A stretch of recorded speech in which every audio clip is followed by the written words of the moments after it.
Sweet. All right, let's see how many platforms this actually worked for. Because I think I'm co-streaming right now. I've got X. I think I've got the arena that's going. I've got Twitch. I've got YouTube. And I've got Zora, I think, all streaming right now, if it's working. Okay, sweet. I think literally each and every one of them are working. Let's see.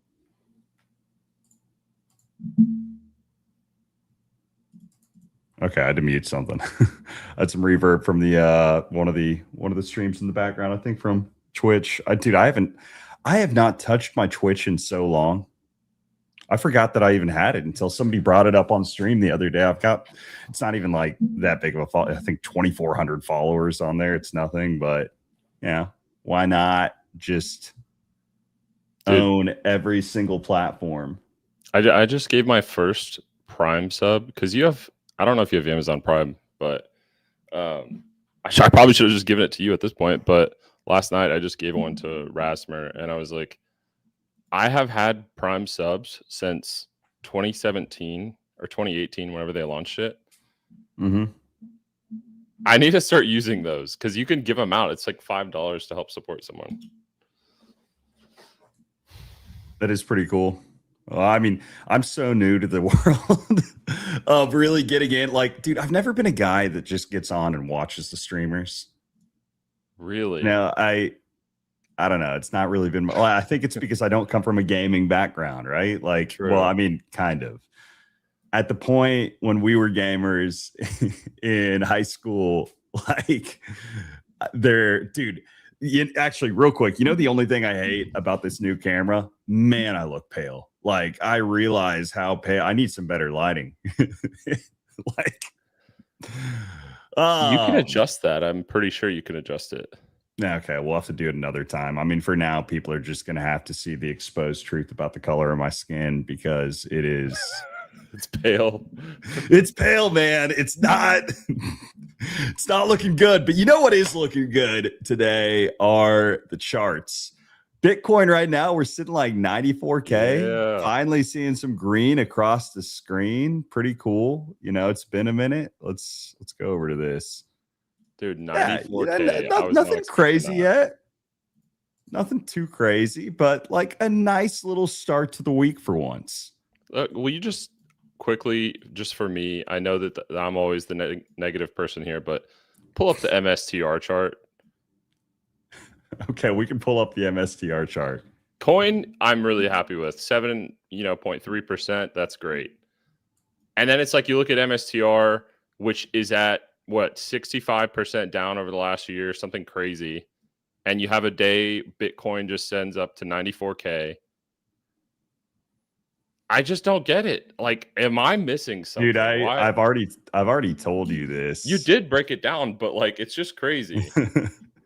I don't get why anybody would touch MSTR over just buying physical Bitcoin itself or even a Bitcoin ETF. It's not something that really makes sense to me. MSTR and the whole DAT vehicle made a lot of sense whenever the ETFs weren't available, like the spot ETFs weren't available. Mm-hmm.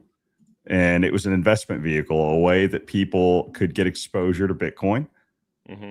where it was a very limited market previously, right? But now that you have spot ETFs, I just don't really see what the upside of a company like MSTR is, personally. I think if anything, it's more of a liability to the industry in the long term. Yeah. It just, I could break down all the thing with MSTR is anytime they trade at that higher MNAV, which is the value of the company versus the value of the underlying, or the value of the shares versus the value of the underlying assets that the company has, they are incentivized at that point to issue more shares, to be able to purchase more Bitcoin, so what that does is it dilutes current holders, so that multiple that you are expecting from them, every time that it exists at a certain ratio, like they're going to sell into it because it makes the most sense for them. Like, why wouldn't they? And from the reverse point of view, the average DAT that's not MSTR, they are incentivized to sell the underlying asset to be able to buy back the stock whenever the MNAV is trading beneath one, which means the value of the company is less than the value of the underlying assets. But that kind of defeats the purpose of the DAT in the first place, because the whole thing that these like DATs preach is hodling. And yeah, so at the end of the day, like the more that I've looked into it, the more I just see how massive of a Ponzi it really is. And I don't think it's going to crash yet, right? Like I'm bullish on Bitcoin. I've talked about, you know, we were looking at where the price of where everything is, and you know, I think Bitcoin's about to continue to rip, and you know, I think we're really entering the early stages of a real super cycle. So I think obviously you're going to still have some upside with those DATs, but the next time that they're trading at any type of a premium, it just, I personally, if I were the person that's holding that stock, I would rotate over to Bitcoin itself. Right. Honestly, I am not disagreeing with you at all. I think that I even made a post this morning. I thought it was interesting, and this isn't about MSTR anymore, but I feel like just in the last day, I've seen people tweet that I haven't seen tweet in like several weeks, or maybe they just haven't been showing up on my timeline.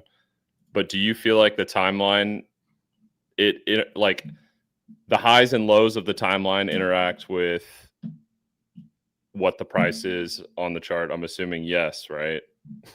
Yeah. It just feels like everyone disappeared over the last month. I mean, obviously, attention follows interest, and interest is going to be aligned with sentiment. And obviously, the more green there is, the better the sentiment's going to be. And I think there's a combination of that. Plus, like, holiday fatigue is a real thing. There are a lot of people that during the holidays, it's like, dude, they just don't have the time. Like, I didn't have the time to be as chronically online during the stretch of Christmas, New Year's, Thanksgiving, etc. And I think there are a lot of people like that. So I think there are a lot of people that entering the new year are ready to lock in. The tax loss harvesting side of things that you see at the end of December, notoriously, that's over with. So I think that we're just at a point where there are people willing to be a little bit more risk on early on in the year. And, you know, if you look at it back in 2021, that's when, like, dude, the insanity of GME and a bunch of the other meme stocks started popping off, and it's really where things started to bleed over into crypto a little bit as well. So, you know, like there were a lot of other years where January, February, etc., have kind of been that kickstart after a lackluster end of December. So yesterday I was watching a bunch of people vibe code. I was going to ask, have you ever vibe coded? Dude, I know you are huge into it. And I really want to get going with it. You should do it right now. I know how much you've been like, I will do it a different time, like on a different stream. I will vibe code on a stream for fun. I just, you know, I don't have everything set up that I want to have set up. So we'll do that a different time. Yeah, I mean, one of these streams, heck, you can get on and, you know, show some of the stuff you've been doing. I'd kind of want to like see it a little bit first before we just kick it live. But yeah, I mean, you still primarily use Claude, right? Claude and Replit. So like the best one, dude, Replit will rail you on costs. So I wouldn't use Replit personally. I think that I've spent over $1,000 just using their AI to try to build stuff. But now you can just save everything in GitHub. You could use Replit to build the initial site, but like I just use Google AI Studio. I use Claude. I use Grok. Like any of those can build you stuff really quick. So last stream, there was a guy who he went missing, right? Like no one knew where he went, and he tends to do this quite a bit. And I'm going to share my screen for like 2 seconds. Is that okay? Yeah. You can go for it. So he goes missing, and everyone in the chat was like, we need a timer for every time he goes missing. And I'm like, all right, well, let's just vibe code it. So as soon as he leaves, the timer starts. And then obviously this is the chart of his token or whatever that you can use to bet on the over under of when he'll come back. He also has some like unique things that he does. And we also did like prediction markets. So he'll leave this many times. This is what you can bet. This is what you'll get. Link your wallet. Like, there's so many funny things you can do. And this took me 1 hour. Like, Really? Is that not, it took me an hour. Is that not crazy? Like a whole chat bot that acts like him while he's gone. What about the prediction markets? Like, how are you? So how are you that running part that? would need to be like, Are you integrating with like a Kalshi API or something, or No, that's the thing. This is all custom based off him and when he is streaming, right? So how many times will he leave the stream? And that's usually if I'm co-streaming with him, he leaves. People want to bet on it while he's gone. Anyone can go in and create their prediction market, and then people can bet on it. As far as like how it's actually going to work, that part I haven't actually nailed down. It's more just like the idea was built like really quick. But as far as like linking your wallets and stuff, that part's super easy. There's also like this race thing that he always does on stream, and then about him. But yeah, so it's funny. I mean, you could literally build anything you want. Yesterday on Rasmus's stream, I saw they were vibe coding some random stuff. But yeah, you can integrate the API from any of those top prediction markets. I think it costs a lot though. Oh, that's interesting. But yeah. Okay, let me see something real quick. There were a couple things I wanted to get. Yeah, I saw like one person that Frank. Thanks for the repost clarity. Just was talking through. Actually, before we go over there, if you're on here right now, I think the more people that are in these streams, the more fun. So go over to my profile. Give this a like, give it a repost. Go ahead and drop a comment. I just dropped this too, but just drop any type of a comment. And yeah, we're gonna send Bitcoin back over 100K. It's gonna happen. But also give Spicy Rich a follow while you are at it. So go ahead, go to his profile, give him a follow. He's the Brody, if y'all don't know. And yeah, he's been really diving into the crypto scene in the last year. So, it's been really fun getting to just hang with him and get a little bit of a new perspective for, I don't know, like it's a refreshing perspective on a lot of things. Wait, again, where are you seeing this? You subscribed to me. I did? On X. Yeah, I was saying thank you. Oh, you probably forgot that you had it. Shoot, I might need whenever I get to Frank's thing, I'm gonna see the different things that I'm like wasting money on subscriptions. Dude, and that might have to be one. No, I'm just messing with you. But I mean, I know for a fact, even your Discord server, the amount of boosts that you have, I think you have 17 out of 20. Unless someone else is boosting that's got to be like at least $100 a month for Discord. That's insane. I mean, minimum, because I pay for my Discord and it's not like too bad. But so anyways, that guy right there, his name's Matthew. And he happened to, someone said he looked like BitBoy. And so I was doing a challenge. It's just like, if this gets to 100 likes, I'm buying him that tracksuit and we're going to rent a Lamborghini and take a photo shoot. That's funny. If that gets to how many likes? 1,000? No, 100. not too hard, but nah. But yeah, as far as the vibe coding goes, dude, as far as the vibe coding goes, like I think you could pretty much any idea you want bring to life within, not very long. Obviously to like publish it and get everything going, you would need someone who actually knows how to stream, or knows how to code to like get it fully finished.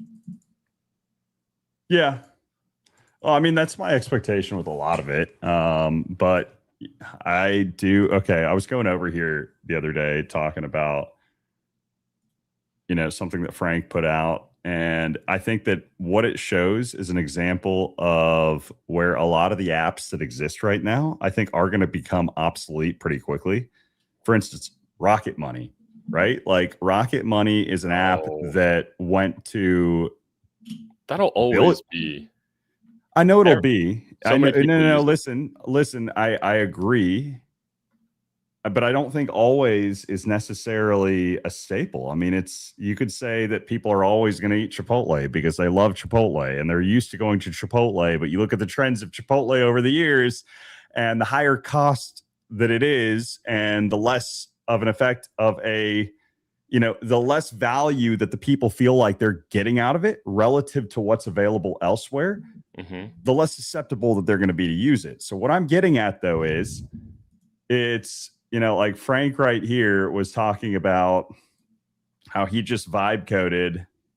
Oh, where is it? He vibe coded something using Claude code, posted it on GitHub, and basically reads a person's credit card transactions and other statements, picks up on what they are using, what they're not, and it's free for anybody to use. But it basically creates this list.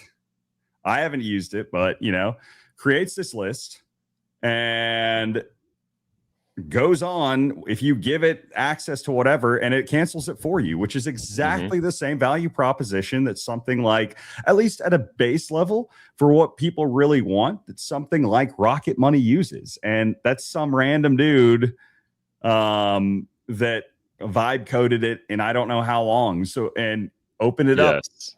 accessible to anybody. So I look at this as one of those things where, yeah, man, like there are going to be a lot of dApps, or not dApps, but apps that are out there that I think that vibe coding in general does replace. And, there are going to be a lot of dApps that exist that probably integrate that type of stuff. The Thread guy, entire market though, like not just Rocket Money, every job, even Elon Musk said this, the next 5 years, if you don't have a job that requires some sort of like physical aspect to it, like for example, us live streaming, we're real people, we're talking, like that would never go away. That's always going to be there. But the type of jobs, like if you're an analyst and you have to sort through 100 different pages of things and try to pull out key information, it's like that stuff is gone.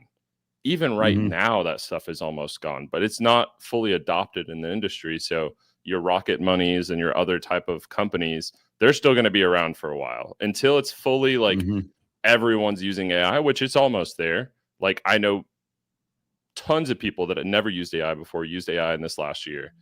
And it's just going to be crazy because there's going to be a lot of jobs lost. And I don't know where those people are going to go or what that's going to do to the economy. But I mean, I don't know. That same argument, though, I think has been around for a while. You look at the automation of things whenever machines came into existence. I think what it does is it replaces some jobs with other jobs. And my assumption is it'll be the same thing with the AI revolution, right? So you'll see a transition in what different industries look like, but I don't think that it means a complete lack of opportunity for people that are out there for the average person. It's just the jobs are going to look different, right? Like, again, rather than the way things used to look with how many people were required for manufacturing certain products, that has changed completely. But it doesn't mean that all of those jobs have just gone away, right? They just look different than what they did before, and they've rotated to other back end things.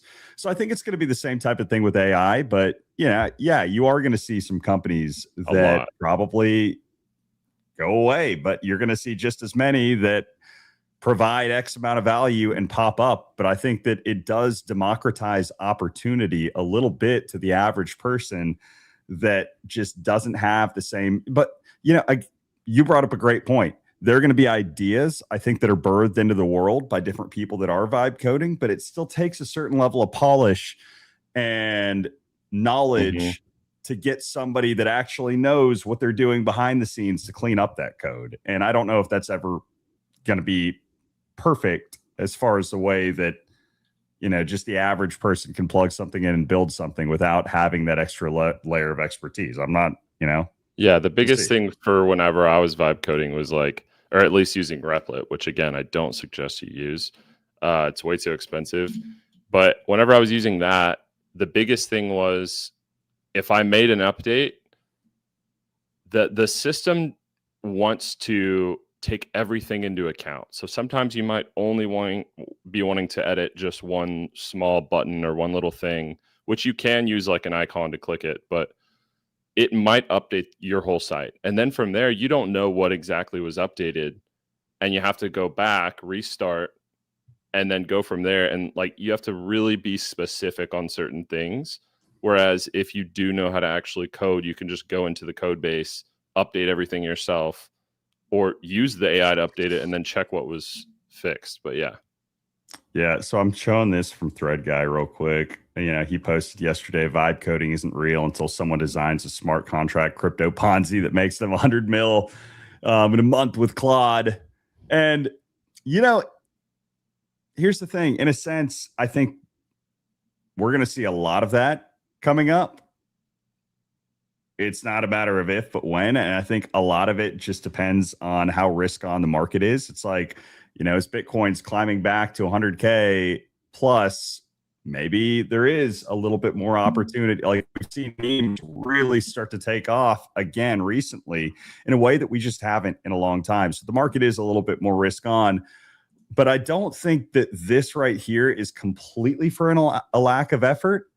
As much as it is, the market just hasn't really been in a place that it needs to be to support it. But I think if you're somebody like what you've been doing, what you showed me with that that site that you popped up, like, bro, there's a lot of opportunity for the people that have been building those skills. Yep. For when the right opportunity does present itself. So, I mean, I still think right now is the skill building arc, right? It is you're building your foundation in the same way that it's like Bitcoin has just been ranging here in this area right here for months without any crazy, if we go back to, we haven't seen any crazy move realistically in a year and a few months. Mm-hmm. It's just been ranging. And along with that, you've had a lot of other things that it's been a year since it had the pump to 126 or almost. Yeah. But yeah. So, I mean, 100K plus at least, like down there in November. But again, I mean, it just is, I think it's only a matter of time before we really see that next leg, kind of with what we've seen with silver, gold, etc. Mm-hmm. So right now, like, dude, we're in the opportunity arc, right? We are in the opportunity arc for the average person that wants to build, for the average person that wants to put in the time. It's, I truly do see it as only a matter of time. I mean, even right here, people were still talking about just how much silver sucked compared to gold. Because at this point, like, if we want to go here and compare silver to gold, gold had already had its ramp up way back here. So at this point right here, gold had done this, right? It had this entire move up while silver was just chopping. So people were like, man, silver sucks. I don't want to touch it. Doesn't look good. It's not, it's always going to lag. It's always going to be there until what? People have to see to believe. And I truly think the same thing with gold. I'm going to hide all these drawings real quick because it's a little bit noisy, or not gold, but Bitcoin. So we add Bitcoin to here. And this is also a masterclass on how to chart. Is it? I'm just saying, if you're new to it. I don't know about a master class. I mean, maybe to use some of the other random tools. So, but you look at real quick, just before you keep going, I just wanted to let you know, Pepper tipped you $10 in finance. Yeah, I appreciate that. Nothing, Pepper. $2. Malik, $10. Art Wolfie, $10. I think. Let me see. Dang, I appreciate it, y'all. Yeah, you're getting some tips. GM to Bren. Dude, I agree. Spicy is a strong vibe coder. Cool to see. Yo, Igor, good to see you on the YouTube side of things. Appreciate the repost from JD. You know, dude, if y'all drop some comments in any of the chats that are at least, you know, I'll say one thing, StreamYard's unfortunately it's tough to do. It doesn't bring in from the non-support, like, you know, we're co-streaming right now, not just to X, but like I'm co-streaming to the arena also. I'm co-streaming to Twitch, to YouTube. So it easily integrates all of the Twitch, YouTube, X comments into one feed to be able to see on the side, to be able to interact with. But the one thing that it still does not do a great job yet of, unfortunately, it's like Arena and Zora. So like if I go over here to Zora, right, and I click on the live for the stream that's on it, and I'll do Arena here in a second to show the same thing. Now you it's can like see the chat. There are a lot of chat. So it's like CFOS over here. What up, Vitamin? You know, and you see all the other things that are going on. I'm kind of glad that it doesn't show all the price action, because that would be annoying to be able to sift through all the random stuff that's happening on that. But point being, though, like it. Oh, shoot. Now it's like picture in picture in picture. I got to get off it. But point being, though, all those comments that were on there, we're not seeing on our side. You know, same thing. If I go over here to Arena, I'm going to pull it up in a second. Yeah, you just got another $10 tip from Matthew. So it's like I'm co-streaming on Arena as well, right? And cool part about this, let's see, King Tipper, Art Wolfie with 1176. So you can see like the different tips and stuff that are coming through. Scroll up the chat. The total trips for the stream. But yeah, you can see all the different comments, like the welcome back, the whatever, like, and it's awesome to see, right? Like very, very, very active chat. But unfortunately, like Spicy and I on the StreamYard side of thing, unless I just have this up, it's kind of difficult to be able to do. Yeah. Yep. But like I try to engage with the audience everywhere. So appreciate all y'all. Yo, Matthew Malik just said, I'm going to put it back over here for a second. Matthew Malik tipped one AVAX. That's awesome. Appreciate that, bro. No, $14. But okay, I'm going to go back over to this now. Wait, AVAX is back up to 15 almost? Basically. Okay. So I'm going over to this real quick to finish my thought from earlier. So talking about like the precious metals arc, right? You look at it, silver right now, since September, dominating. Gold, which I should change the colors on this. I don't know why it's not showing me what is what, but anyway. Gold is blue. Green is Bitcoin. I need to mess with we're going to make Bitcoin orange. We're going to make gold yellow, and then I'm going to change this to a line chart, and we're going to make silver. Guess what color? Sup, TJPEG? Gray. Okay. So if we compare the three, and honestly, I probably need to like go settings. I want to see, where is it? Scale, symbols. Why am I? Oh, well, I'll mess with it later.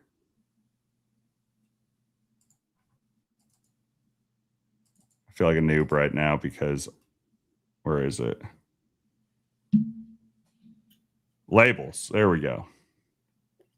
Symbol name label. That's easier. Okay. So again, you know, we just talked about how back here, there was a point where gold was ripping. And everybody was like, oh, man, you know, silver's dead. Why would I want to touch silver? You look at it right now. We're at the point where Bitcoin is just struggling compared to the rest of it, right? Especially dating back to like April. Or, you know, the entire year in general. And I think it's only a matter of time before Bitcoin does what we saw silver do. Where again, if we go back to here, like in June, look at how much gold was outpacing silver back in June, right? I mean, at that point, even Bitcoin was outpacing all the above at the very beginning of the year, at the end of October. So again, I think it's just a matter of time before we see this catch up.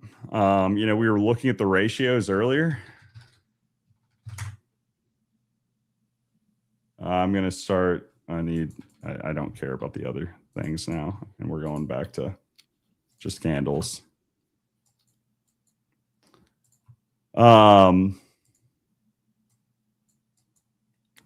It's, I think, very evident. It's only a matter of time before Bitcoin's going to continue to, oh, shoot, there we go. Bitcoin's going to continue to catch up. It's going to outpace. I think that this is going to be some type of a V reversal back. We'll see. Yo, TJ Peg, good to see you. Anyway, that was my rant. Like, this is the opportunity arc. It's the whole point that I'm getting at for anybody that's watching this. I truly see this right here where Bitcoin is kind of just chopping a little bit as the opportunity arc. Gotcha. Yeah, I was wondering where you were going with that. Yeah, I mean, what do you think is going to happen with the rest of the week? Like right now it's 94, 3? 94.220. If you were an investor, would you long Bitcoin here? Okay. I mean, investor, obviously, yes. I think like what you're asking more so is if you're a trader, right? If you're a trader. Because an investor, dude, always be buying Bitcoin. If you're a trader and you're just looking for a position that's a little bit more of a short-term swing or something else, then yeah, like I would think that like this is a long at the top of the range right here. I would think that we're going to break out, and I truly think it's going to be a quick move back to 100K plus in the highs. Let's go, baby. Dude, we need 100K. That would be a lot. Or that would be a lot for the market and everyone in crypto. So let's go over to my buddy Tyler Durden. I like this chart that he shared. So he shared this back in August. One second. And if you've been around for long enough, you've kind of seen the Livermore chart multiple times before. So basically, well, that's one of the more bullish. Okay. So it's one of the more bullish things that people look for from a higher time frame perspective. It's basically this broadening, rising wedge. It's like a megaphone type structure that it looks like. And you've got this 1, 2, 3, 4, 5, 6, 7 within it that, before that it finally makes that break higher and you just get that, like, that is where your true vertical ascent begins. So back there, Tyler basically charted that out and was like, this is what I see. And, what did we end up seeing back then? Respect to him, we saw the move to the base. And like, I'll go over here to Bitcoin real quick and why not just go ahead and draw it out ourselves since we're on here? Okay.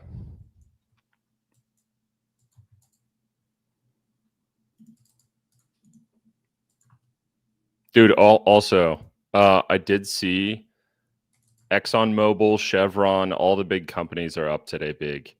And what's crazy is I know for a fact, I feel like they knew this was coming.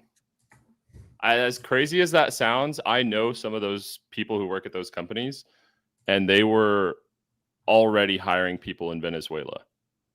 But I never knew why they were hiring them, if that makes sense. I thought it was like, oh, cheap labor, but like, I have a feeling that they knew something. Yeah.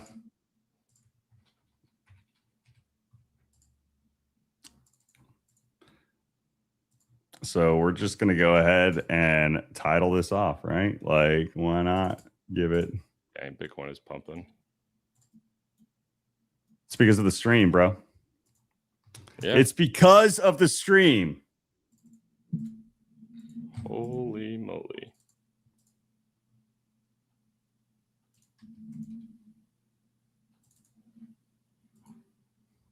$94.5. Okay. Yeah. So 1, 2, 3, 4, 5, 6, 7. So if you're talking about the Livermore accumulation here, like where does Bitcoin go from here? You know, it goes something like this. That looks good to me. Something like this. Here's the thing. Like, a lot of people are upset because of how much money, you know, obviously a lot of money they lost this last year. But sorry, let me get my cat off me. But I also feel like there's going to be a ton of opportunity just in the space in general when things do come back. Mm-hmm. Especially for people like who are creators or people who want to engage and all that. And I know this is kind of off topic, but I just think it's interesting because I feel like so many people in the community have been down.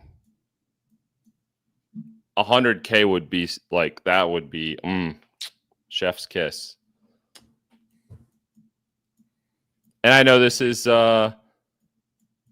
very basic talk, but wouldn't you agree?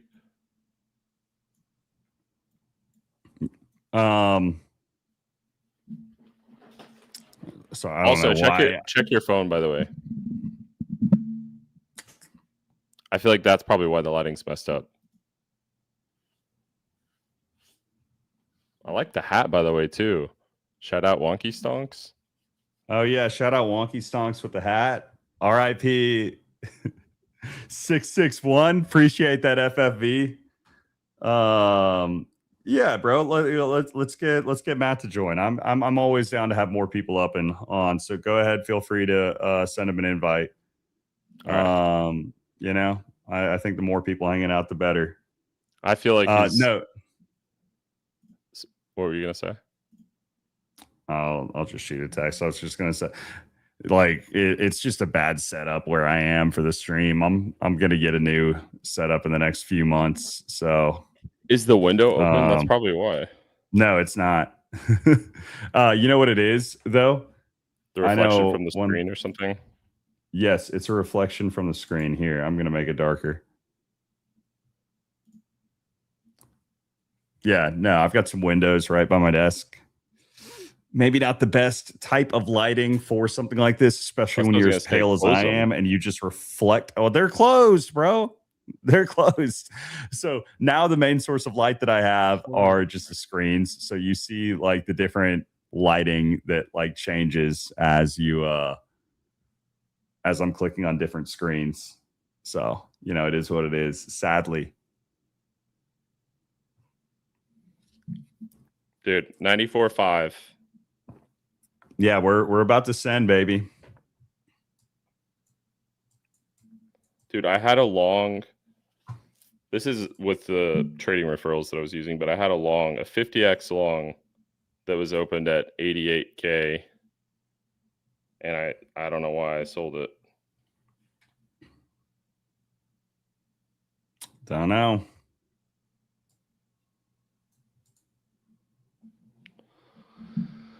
Oh, I still told you too. I think where the real acceleration begins right about there on that break. You know, we've talked about that one before, but it's coming. One way or another, it's coming. All right. Well, we've got a new guest up on stage who I guess is not new to Spicy Rich. These guys stream a lot together. So welcome up, Mr. Malik. How is it going, sir? Great to meet you. It's going great today. I put on a hat when I saw you two. I was like, I can't come on here without a hat on. We gotta have this like the hat stream. So I mean, it is. And, you know, again, shout out to the Stonks. So, and I guess shout out to the Seattle Seahawks who are number one, who are running away with it. I know your wife is happy. Dude, and did you watch the Ravens game last night? Pain. Dude, like I thought that was definitely screwing up someone's betting odds or something by missing the kick for the field goal. No way. And then the second time, then they missed the field goal. I was like, okay, this is just, I don't know what's going on anymore. Was there just a lot of wind? This is a brand new kicker. They had the best kicker in all of history, basically, for 15 to 20 years, named Justin Tucker. And this is a rookie kicker they drafted with about as much pressure on him as you could imagine. Yeah. That's what it is. I look at feel it. bad. They only fix games if it's the Detroit Lions. And he's been good all season. Loop has Yep. been good all season. So it's not like I don't think they axe him for something like this. And at the end of the day, if you're an NFL team and I get a kicker as one job, if it comes down to the field goal, there are other things that other people could have done throughout the game to be able to put yourself in a position to where it didn't have to rely on that one kick. So their defense did not play well enough there was no DK Metcalf. They had no excuse to allow so many deep passes and stuff. No, it's my sorry. No, you're good, man. You're good. So what do you have going on today, Mr. Malik?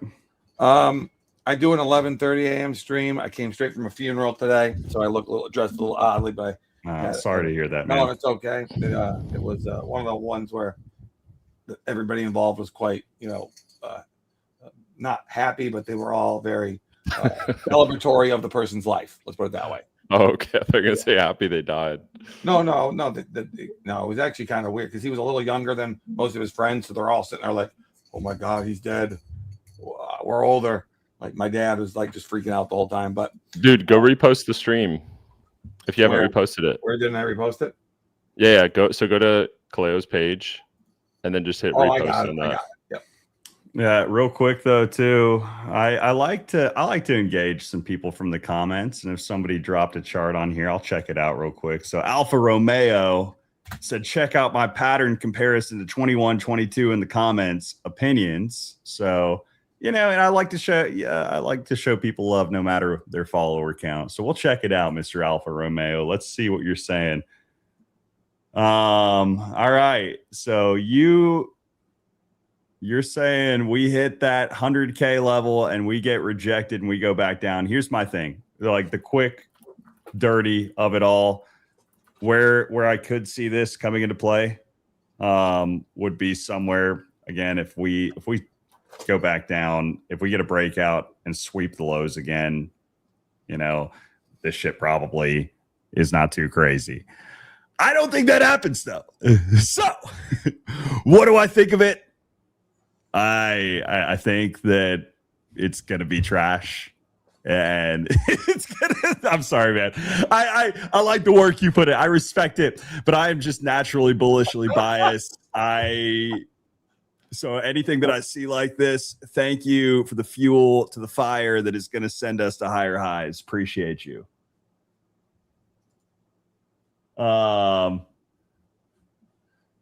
Yeah, FFV. I saw what you were saying. We were talking about like how my lighting is still just off, and I'm working on it. He's like using filters if you're on OBS helps out a little bit.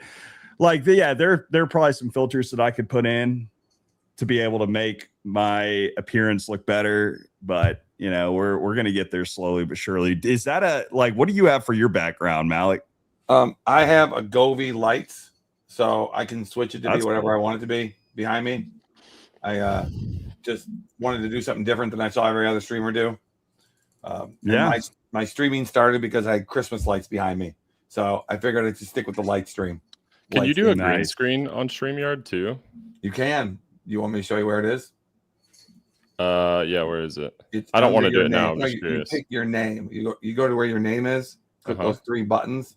Oh, visual effects? Yeah, visual effects. There it is.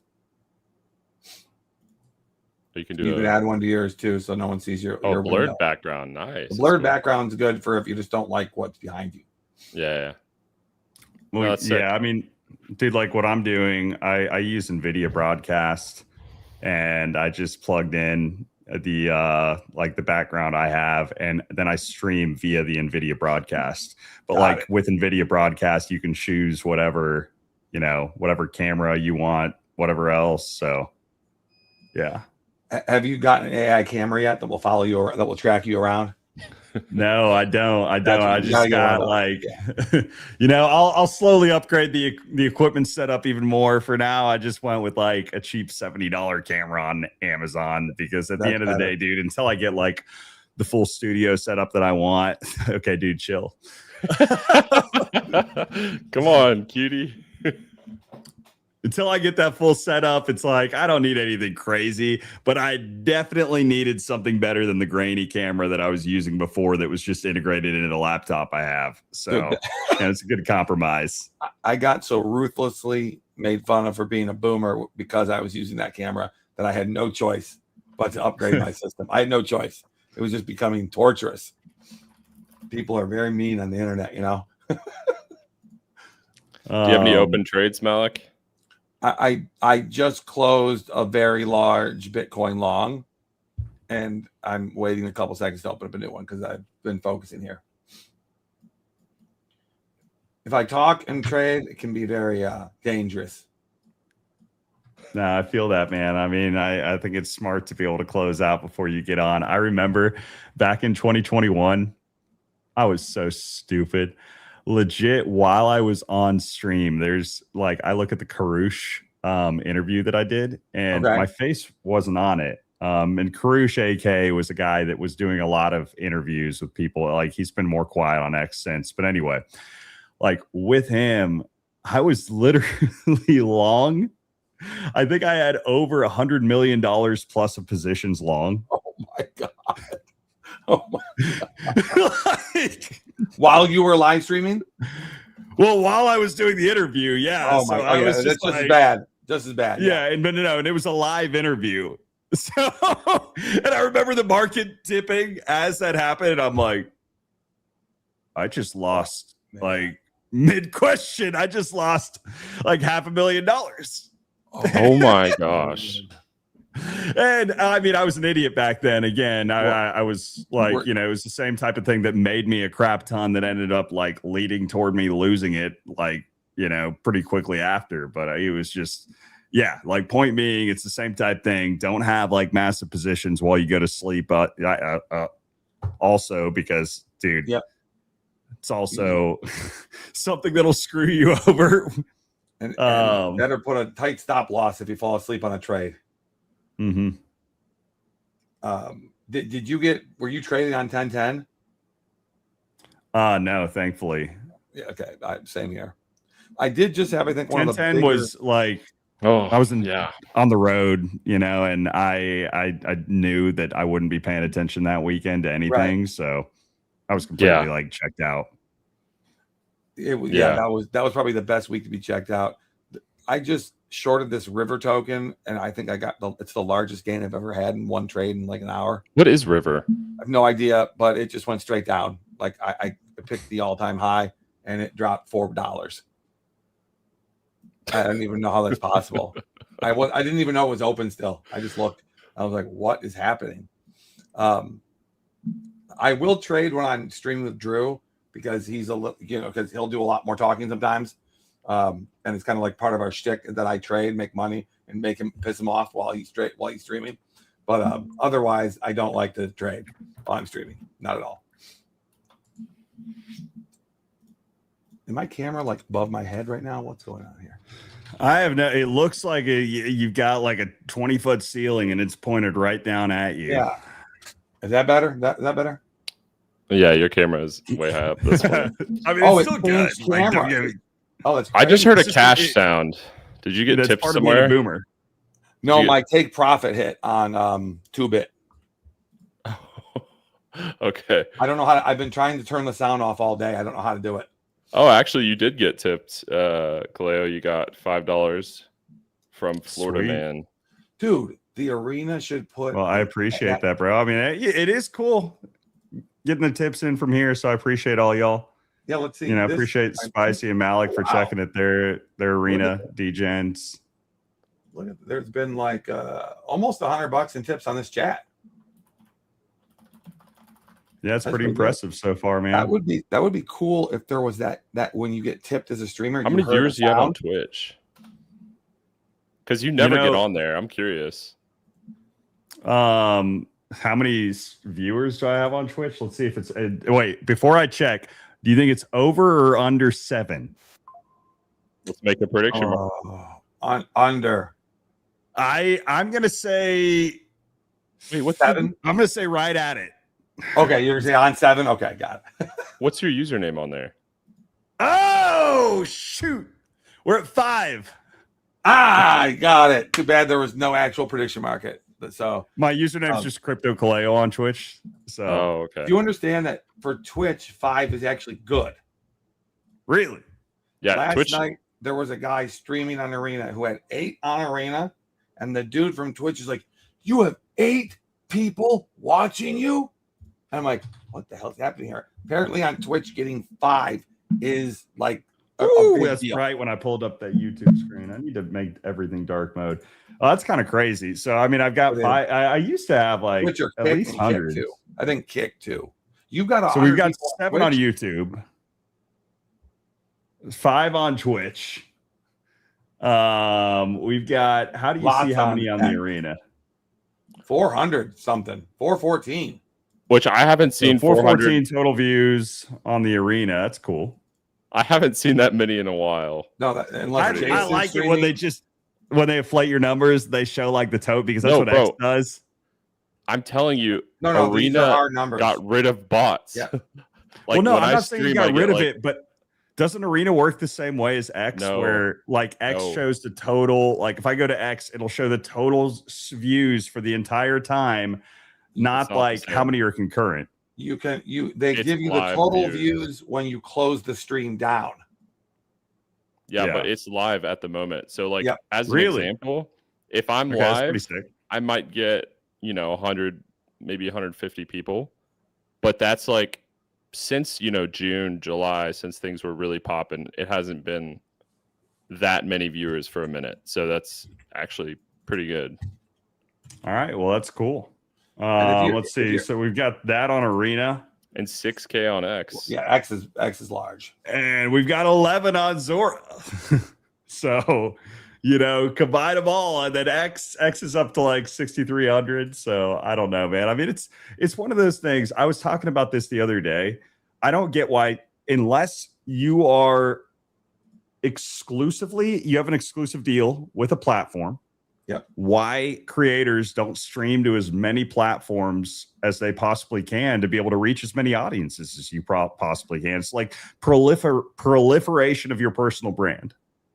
So think of it this way, though. Like, here's an example. Ninja, who was one of the top streamers, during Fortnite heydays, he took a deal and was like, all right, I'm going to go over to Microsoft's new streaming platform. And he got paid a ton of money. But after that, when he came back, he was like, well, I'm not just going to stream to Twitch. I'm going to stream to everywhere and make it multi-platform. But sometimes what that does is, just like the problem we're having right now, where it's like it's a little bit tougher to engage with everyone if you have like 3 different screens you have to get up and maybe they aren't or are compatible. And so it kind of divides your audience a little bit. But that's the only like downfall, I guess, of using multiple. Yeah, I mean, I could see it a little bit, but at the same time, I don't think we're at the point where it really does too much. I could try to siphon it off all onto one platform, and maybe there's some upsides to trying to do that eventually. But for now, and I think it just makes the most sense to like, dude, just reach as many audiences as you possibly can. I agree with you. And also you on StreamYard, what you guys are using, you can combine almost all the chats in StreamYard.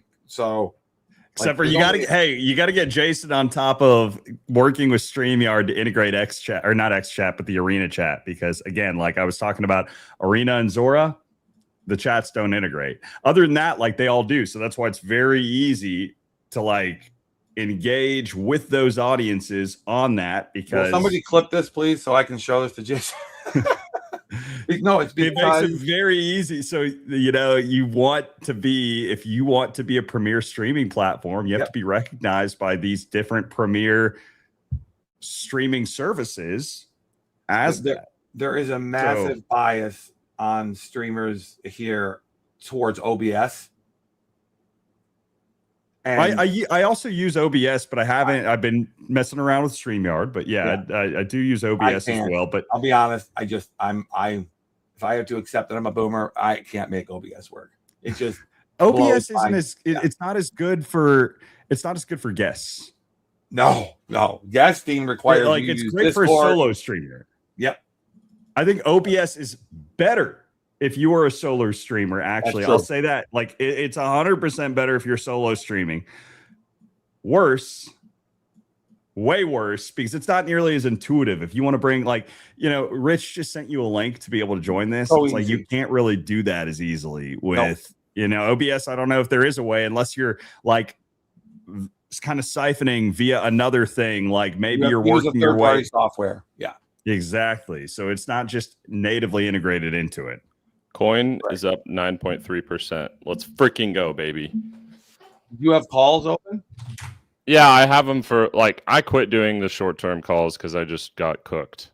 I just have calls for June, and I think they're $400 calls for Coin and MSTR. Run it back turbo. Yeah, for June. So I'm just hoping, like, this last week obviously sucked, but I mean, I'm still doing pretty well right now, all things considered. Yeah, I mean, they should be, today should be blowing. Is the market going up too today? The market as a whole is up, yeah. Okay. Sorry, I went straight from gold is up 2.5, silver 4.3. Oh, silver's up too? So yep. Do we still think silver has room to run? Yeah. I don't know. I do. You think you can get to maybe 1,000? Is that what you think 1,000 makes sense? Dude, 1,000 for what? $1,000 per ounce? What's it at right now? It's at 76 right now. I'm sorry, I'm at 100. So sorry. I'm thinking in terms of tokens, dude. If it got to $1,000 an ounce, I would literally have a hard time with the fact that I own so much silver when I lived in LA that I would want to go back in time and just get it all. No. So the bull case for silver. Yep. I see is like, say that something happened, like if you had a 79 type move, whenever it broke above the all-time highs at that point, it shot up 600% within a year. So if it somehow had that, again, you look at this though, like, bro, it just broke an all-time high, or not an all-time, like it broke out of a cup and handle dating back all the way to 80. So that is like nearly 50 years worth of price accumulation within a range. I don't think that it necessarily goes to 250, 300, like within a year, maybe a few years though. It's like, I do see it going up to these levels. I don't think that's insane personally. No, especially if the Samsung battery is real. Apparently the Samsung super battery needs, silver is like the main issue. It's a superconductor. Yeah. And silver is really important to it. So it's not just a precious metal. It's now utilized in silver. Yep. Exactly. So did you see the Trax NYC video? Have you seen that? Yeah. Where he called out the scammer. Or 10 karat versus 14. I don't remember exactly what it was, but he called him out, and just messed with this hat. The guy that he called out, he went up to his face, got in his face, and the guy spit on him, and then he got all of those guys arrested. And really? Yeah. Oh, wow. There's a bunch of drama about it. They sold him some, I don't know what it was exactly. I just know that basically they were selling something as 14 karat gold, and it was 10 karat gold. Mr. Smith in the chat definitely owns silver. I was just going to say, does Mr. Smith own silver? He's got the Liberty 1977 silver dollar. He's got all the silver dollars. He's got a whole truckload of silver dollars in his basement. I'm he's been waiting for this. Speaking of silver, I'm supposed to have Dime, who, one of my buddies for a long time, who's a huge silver bull, on the stream sometime later this week. Yeah. So gonna get on board with him and just have a conversation. So it's something for y'all to look forward to this week for anybody that's in the chat. StreamYard is the best by far. I mean, yeah. I still need to reach out to the Pudgy Penguin people. I'm supposed to do a stream with them later this week. I'm supposed to do a stream next week with a bunch of the guys in the Haven. So hopefully, long as that works out, finishing ironing out of time. Loma, Maine, UB, Krillin, Dude, that would be Blood sick. Schiller, a bunch of those guys on there. So, that'd be a fun one. next week. Pudgy is so undervalued for what they actually are doing and have. It's crazy. It's insane. It really is. But also just the marketing they've done, right? And like how many people love Pudgies. I just remember whenever, I guess, was it Korea? I think it was Korea Blockchain Week or something like that. They had advertisements all over the city. Dude, it's insane. The Pingu proliferation is a real thing. Yep. And Lucas just he's a killer, man. Like he knows business. He's good at it. And he's got a good team around him and a lot of people to believe. Has he done a deal with anybody in entertainment for like TV and movie stuff? I think that he's worked on some stuff with that. I'm not sure exactly what they've ironed out, but I know they've been working on stuff with their IP. Yeah. Good. Malik used to be a producer. No. What used to be? What do you mean? I am a producer. I just now a crypto degen as well, which makes me look like one, talk like one, act like one. Check your profile. You said you produced the Peanut Butter Falcon. I like that movie. Oh, you saw Peanut Butter Falcon? Amazing. Yeah, dude. Shia LaBeouf is in it, right? And they're going down the creek with I forget the guy has Down syndrome that's with him, and it's just like the journey of Shia LaBeouf kind of discovering himself. There's some romance that's cooked into it, right? Like the girl from 50 Shades of Grey. Yeah. So it was a good one, man. I enjoyed it. Yeah, that was one of the better scripts I've read. And also it was I think Shia, the character he played, I think in real life he had the same. I think the movie did the same thing to him in real life, because dealing with the young man with Down syndrome, he went from being a total maniac to being a actually reasonable member of society after that. So yeah, he did clean his life up after that. It's crazy. Yeah, that's my. I think that's number two of my. That's my second. That would be my second most favorite movie I made. I think. Yeah, that's definitely number two. What are you most bullish on right now, Matt? Litecoin, Pengu. I'm trying to the things that haven't run a ton yet, right? Mm-hmm. I think the privacy narrative is not going away, and I like Tau. I like BitTensor Tau a lot. Really liked it at 225. I don't know if your brother agrees with me or not, but I like Tau. I think it has I haven't checked out Tau in a while, so I mean, I'm just bullish on everything in general. So it's probably going up. I look at this and I shared it the other day. I get the Bitcoin. There's a little bit of strength here right now, and in Bitcoin dominance today versus the rest of the alts. I really think eventually what we are going to see is what's the best time frame to show this on? I think we're going to see something like this eventually, right? Where, you look at the last setup sometime past the halving, you had this alt season that happened at throughout 2017. Then Bitcoin dominance climbed up throughout the bear market. And, eventually, like beginning of 2020, this is kind of your DeFi summer. Things broke down a little bit. So alts started to outpace Bitcoin as Bitcoin was kind of going sideways. Then Bitcoin started climbing again, retest that, and boom, what do you get afterwards? And this, like January 21, if you remember, that's when the market was just booming across all speculative assets. You had your meme rally for the stocks, for AMC, GME, all the above. Mm-hmm. And alt season kind of followed, right? And then from there, it was just, you had different runners rather than everything running. So I think that we're, I really think that we're bound to eventually see something similar. We had this run up. We've had that break of support. Personally, I think that kind of was your retest, but who knows, man? Honestly, I wouldn't be shocked if it actually did something like this, similar to what we saw there.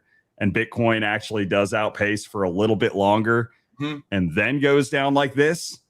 But either way, I think with this Bitcoin, actually, this situation right here would mimic that scenario a lot more accurately now that I'm thinking about it, because, again, right here, this is where Bitcoin started to find its strength and go to new all-time highs and send there at the beginning, right? If you remember, like that October, November, or whatever rally with Bitcoin in 2020 into 2021. So, I mean, it could be the same here. It's like Bitcoin's kind of been boring, shopping versus the rest of the market. It runs to the new all-time highs. And as soon as it really breaks, it's like all the liquidity bleeds into it as it's having that run up. But as soon as it breaks out, boom, risk on, baby. And I still think it's a smart idea. Even if this does happen, you start stacking some of these alts that are just down right now, because eventually, whether we have this or it's just this, I think this leg down is coming. Alts that are down currently, but also from their all-time high, and that were just bludgeoned over the last year, right? Yeah. What are your thoughts? And you don't have to get into it if you don't want, but what are your thoughts on AVAX? I mean, you asked that. Go ahead. I'm just curious. I mean, like, that's the community. So for those of you who don't know, whenever I first got into crypto in general, or at least crypto Twitter, AVAX was the first kind of community, I would say, that I got into. So that's why I'm asking.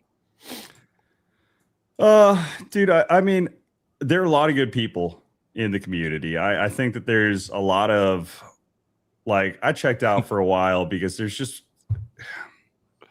a lot of stuff behind the scenes and in the front that I don't know, for a while I wasn't vibing with, but like, I'm very bullish on the tech itself, right? I'm very bullish on a lot of the people that are in the community. And, I think there's some really good people that are still on the team. So it's got potential. I think that I don't want to dive into all there's some lessons I think that need to be taken away as far as how they can direct their focus to be able to build and scale. I think one of the things that's a little bit tough is it's like their model with being an L0 that you want to have a bunch of L1s that are built on top of it. And their whole sales pitch at the moment is everybody has an L1. It works great. And I think it is a good model if you have enough people to really work at scale. Mm-hmm. But like right now, there just isn't a need for that type of capacity and for that type of throughput. So what ends up happening is the monolithic chains, your Solanas of the world, like the Swees of the world, it's easier to scale there because you're concentrating your audience, you're concentrating your liquidity. And I get it. Eventually, you do need to split outside of that. But like at the stage that AVAX is in right now and the stage the market's in, you don't really need that as much. So I think the tech is where everything eventually needs to trend, but kind of like what ETH has done recently, where they're like, we need to push back to mainnet. I think that there needs to be a push back toward focusing on like the C chain if they really want to hit that scale that they've been trying to. And they really need to do a better job of supporting dApps within the ecosystem, like Arena, for instance. I think Arena, great dApp that like has so much potential.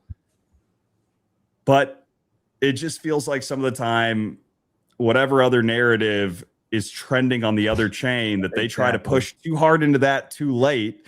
So they catch the tail end of whatever that cycle is rather than trying to create their own narrative. So, like from a price perspective, dude, I think that like, hey, whenever it reclaims this and, breaks out of here, realistically, when it breaks above that 35 range, like send it to the moon, man. I mean, but, in order to really get there and to get that mind share back, focus on the C chain, focus on the community and where the community is brought together. And like, again, a lot of different L1s have been through a lot of different drama. And the more the price bleeds across the market as a whole, the more drama that there's going to be and the more criticism. But, if I were Luigi and I were trying to focus on where to go from here, I think it's like, dude, for a while, focus on a return to C chain.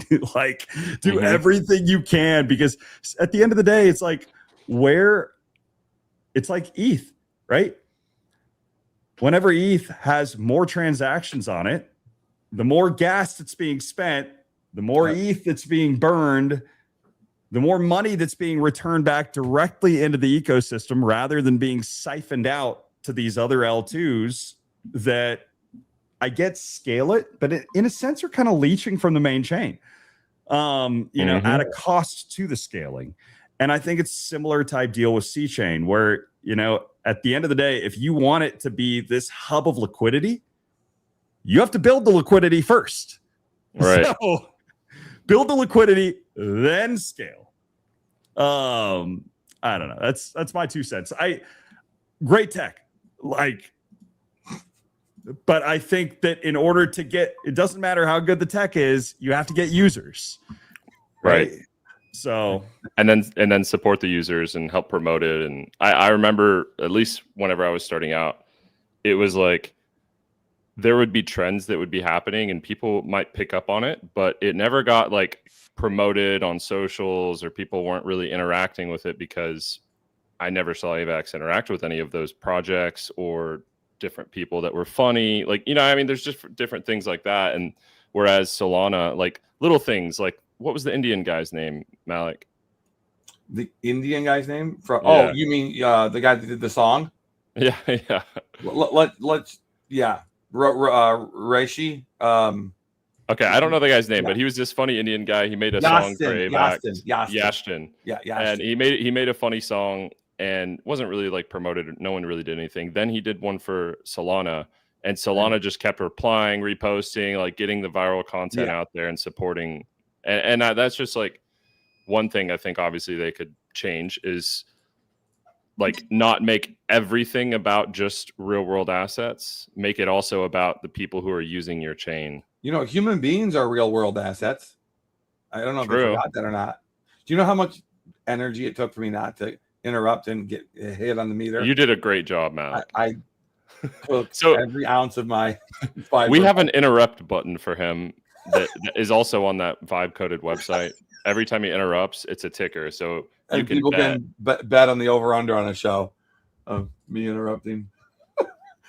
But what you said about AVAX, you said it as diplomatically perfect as possible. I couldn't concur more. I could get on a different show, different day. Maybe that's like an arena specific stream where I dive into the full critiques of whatever. And, it's to be shared across the board. I think that like you can do a ticket gated one if you really wanted to get into it. Yeah. But, it's, I think a huge part of it right now is just a function of the market. But again, concentrate liquidity, then spread out. Like, scale after you build. Scale. Like that's they're scaling before it's been built out. I mean, it's like anything, man. I mean, building subdivisions in the middle of the countryside with no major city nearby just doesn't make sense. No, right? Like if you're in secret government facility somewhere nearby. If you're in the desert and you don't have a city, why is somebody going to move out to that subdivision? And why are they going to use it, right? You have to build the city in order to make those subdivisions something that's viable.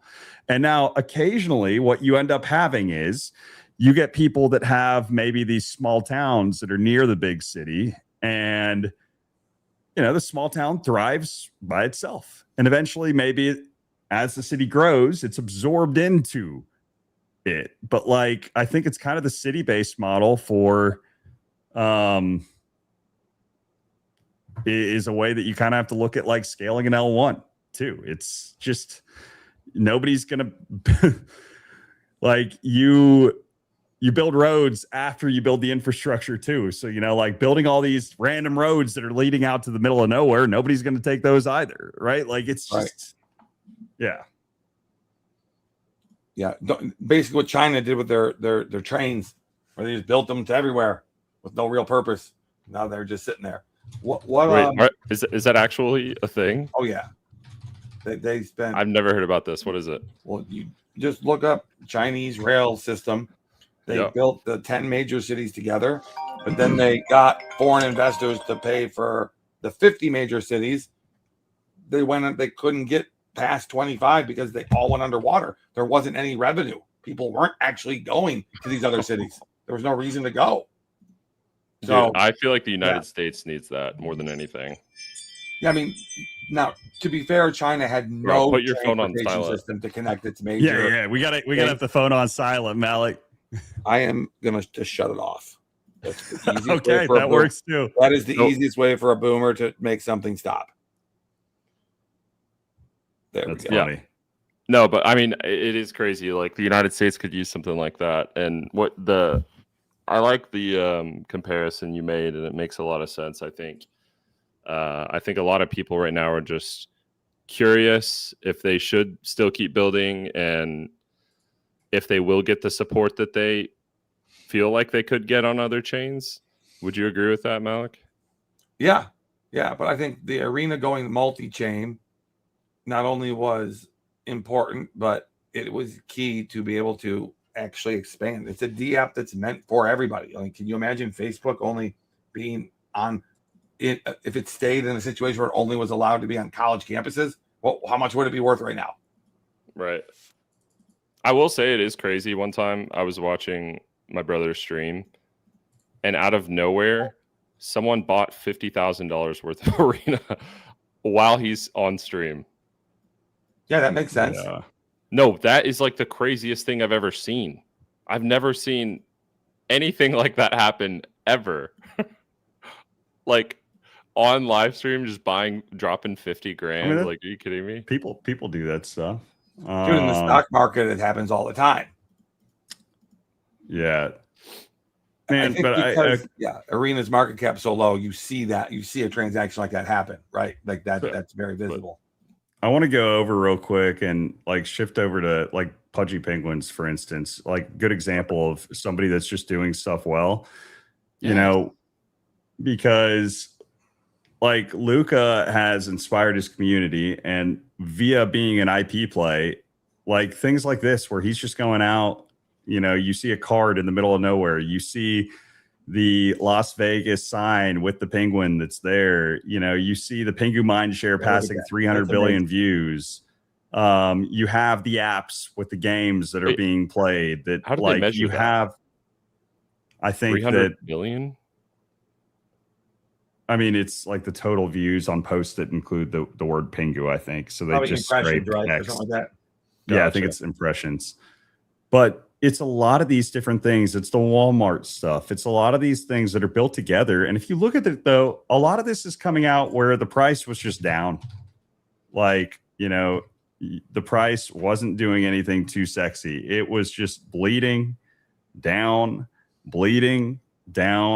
And you can look at the NFTs too, similar type story. And there are a lot of people that are complaining, well, Kaleo, the NFTs have been bleeding off also since the airdrop and, you know, all this other stuff. But dude, at the end of the day, I think that like it is having the bigger vision and just building in the midst of a down market, right? Like that's what a good founder, good builder does, is like, how do you proliferate your brand even when things are not at the peak, even when, and that's one thing that they've really, really, really done a great job of doing that I think other people need to look at. And it's difficult to emulate, but if you really want to, like, why am I confident that Pengu is going to return to the highs? Because again, what have they been doing when things are bad? It's not always about what is something doing when things are good, but what are things, because like if the market's then all of a sudden going to be good and they've been doing good things while the market's bad, guess what? They're going to be outpacing while everything else is just flat or down, or not flat or down. They're going to be outpacing when everything else is starting to move. Why? Because they put in the work. Yep. It's about putting in the work for a brand to really get that recognition. And I think it's the same thing with their NFTs also. Yeah, floor price is down, but guess what? Floor price of NFTs as a whole has been down significantly. It's been down to a point to where, you know, you look at Etherscan, there just hasn't been much on-chain activity for anything. Nobody's been bidding. But when they do, and I do think it's a when, not an if, for the NFT market coming back, guess what's going to happen at that point? The NFTs are going to outpace again.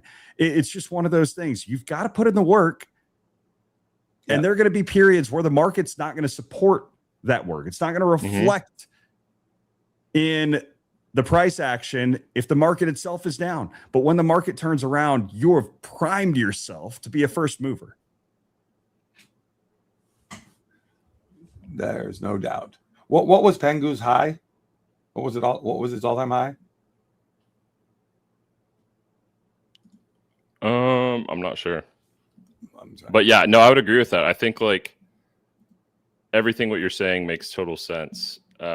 Just from people who I don't even think are very involved in crypto, like my buddy from high school, he's just been investing a ton into Pengu during the dip. And he's just like, everything that I've seen would make me as a normal investor want to participate in this. Like he doesn't participate in any other meme coin type plays except for stuff that he think have real value. How is Pengu a meme coin when it has a real business behind it? I don't fully understand. I mean, it's not a meme coin, but it's just a token. I think it is a meme, and here's why: because it doesn't have any true utility outside of just. So, because its price is not connected to the other business they're doing.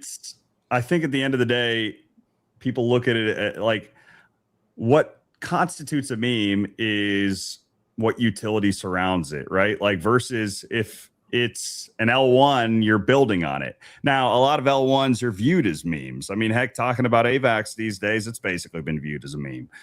But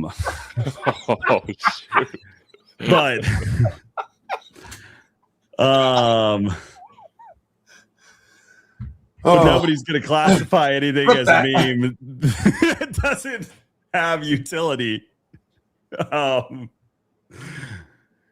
So it's it's a utility based conversation. And even though the brand has a lot of other stuff going on, Pengu itself, it's just like Pengu exists for the culture. You may be a culture based token is what you, but like I think culture coins realistically fall under the meme brand because memes are culture, right? So I feel like Pengu could combine what the Bluey TV show has with the crypto thing perfectly. Literally, they could literally have a world. They could have a TV show on every day that's for kids. They could do anything. I'm sure they have anything. That. Yeah, I like. I didn't even know that they had those cards that he just showed us. Yeah, I know that was pretty cool. It's like basically Pokemon They've got a lot cards. Of stuff, man. They've got the bear bricks that are. Do people do like pack rips on those of the? Are there like rarities? I'm not sure. I'm sure somebody does. I feel like there's got to be rarities and different types of cards that you can get that you, because I know some places work with like, I think it's NFT treasure token or something like that, where you can actually get an NFC on the actual card and you can use it to claim an NFT. But I don't know if that's something they do. I'm not cool. I can't tell my dad about that. He'll buy them, all of them, and spend all his money on that, something like that for sure. I think the rockets behind me were the most bullish thing I could come up with, Kalea. I think they were the rockets. Nice. The most bullish thing I could find. I was looking for a bull, but there was no bull. Can I show you something super quick before we move on? Maybe in just a second, real quick. All right, that's fine. I've just seen so many people talk about lighter price action. I had it up on there. And then, you go ahead and do what you're just while you're getting that up. I'll come back to this. Yeah. All right. While you're getting that up, this is just a quick way that X has this now. It's called Radar. You can get a quick view of, how much people are talking about that token or a certain keyword. And if you look at it compared to a lot of other stuff, I mean, Pengu's right up there with ETH and Bitcoin, right? Like it has just as many posts as Bitcoin does, 1.4 mil. And this is over the last 7 days. That's crazy. So mind share wise, that's insane. Like this is AVAX is 52K, but like, yeah, it's just wild. That is cool. Okay, I was just going to I saw a lot of people posting about Lighter. I was curious what it was doing. So yeah, I mean, like pretty impressive move so far. But when you look at where Lighter started out from a valuation perspective, it's kind of just following what a bunch of other coins have done. I like the breakout. But is this anything that is warranting people being like, oh yeah, like lighters? I don't think so yet. Personally, I get it. Some alts are kind of beating Bitcoin to the punch, but also if you're curious what I think Bitcoin's about to do, what all these alts are doing, where they're all slowly breaking out one by one, really think it's only a matter of time before Bitcoin does the same thing back to 100K plus. That's my bet. Let's go, baby. That would just be so good. And you're confident that sometime in the future I will actually see before I die where Bitcoin dominance goes down, the price goes up, and alts go fast. I've never seen those two things in my adult life. So I believe it, man. Okay. All right. No, dude, that's all. I just want to know there's a chance so that I can wake up I believe it. I believe right. we're gonna see a day where Bitcoin goes up and alts go up faster. Yeah, but with Bitcoin dominance going down, right? That's what we all want. Oh, the days. Well, that's what that means. Yeah. Yeah. Oh, that's right. If alts go up faster, then dominance going down. Yep, because it's just a relative performance, right? Like Bitcoin dominance is a relative performance to alts versus Bitcoin for total market cap. Right. But when Bitcoin starts coming down, everything starts coming down, and that's not going to change, correct?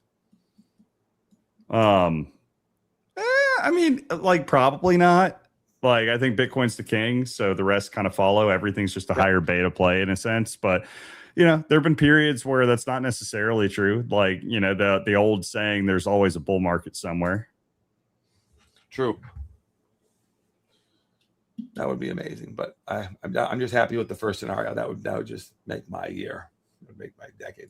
Oh, Spicy, did we lose you?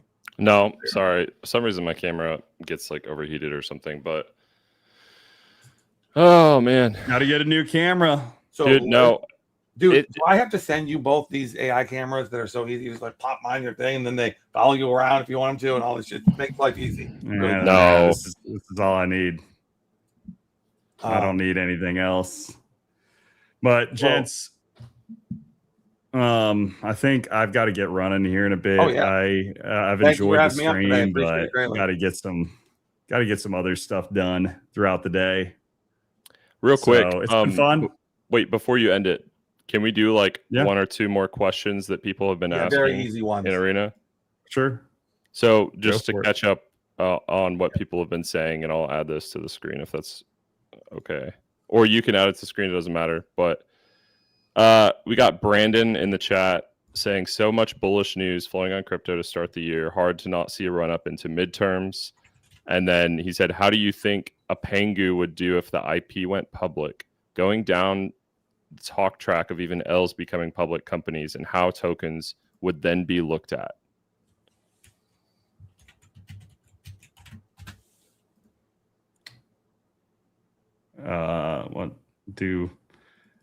I've got to read it. Sorry, there's a lot of words. Yeah, I know. And Soul Killer says we need more Kaleo, man. Brandon, you didn't do a great job of phrasing that away. I'm reading it easily. How do you think a Pengu would do if the IP went? Oh, okay, I see what you're saying. Going down the talk track of even L1s becoming. I mean, okay, the way to look at it is Pengu wouldn't be like Pudgy Penguins themselves would have to IP, right? Like Pengu is just an asset that Pudgy Penguins, like aka the Igloo company, would be the thing that IPs, right. Or not IPOs, I should say. And I think that could eventually happen. Like, if we're going back to it, I think honestly, there's probably a good chance it does eventually happen. Knowing how legit Luca is, it's. Well, that makes sense. And I think that like everything else would probably pump along with it, especially being one of the first public companies that is based, solely around coins and content and everything else. So, give the average person a little bit more upside to like, again, what does like chain-based revenue, right? Like for Abstract would probably, I think Abstract's owned by Igloo company. Maybe it's not. It's probably its own thing. I don't know. But yeah, I don't see why it wouldn't at least initially be bullish. Well, the question that Brandon asked that I want to know is, where is the next battlegrounds? Where do you want to see Bitcoin really get through here so that you feel like we're in full bull mode? Is there a price point. 96. Yeah, something dude. like I that. mean, I've talked about it before. Here's one example, right? Like, you know, if we're going back to what I was talking about with the Livermore chart, like realistically, honestly, just anywhere back above the all-time highs, like I don't see any way that it slows down from there. I don't even think it really has to get to all-time highs. I think like past that 110K area, I don't know how it, like if it makes a clean break past that, I think there's some people that could still argue, well, you know, it's just going to make another head and shoulders and, you know, stop right there and then go down. So I think realistically clean break above there, but you know, I've talked about it before. Acceleration ramp up here in the 150, 160 area. This is probably where you really see alts start to take off as well. I'm going to go to another Bitcoin chart real quick. Talked about this before where I'll have to, like, if you look at a bunch of the previous bull markets where Bitcoin's gone just like straight up, just straight up like this, it happens after one of these higher time frame breaks that date back to the previous highs. And so again, where I really see acceleration ramping up right there past that 130K area, you know, it just, yeah, 130 to 150, like it's going to get crazy. Yeah, Soul Killer says it best. 110K feels like the psychological barrier right now. It probably is. But yeah, man, thanks again for having us on. Yeah, dude, thank you so much. This was great. Yeah, it was fun. Appreciate y'all joining. Yeah, it was very fun. To the chat, be more bullish. We're going to run it back. And I'll see y'all next time.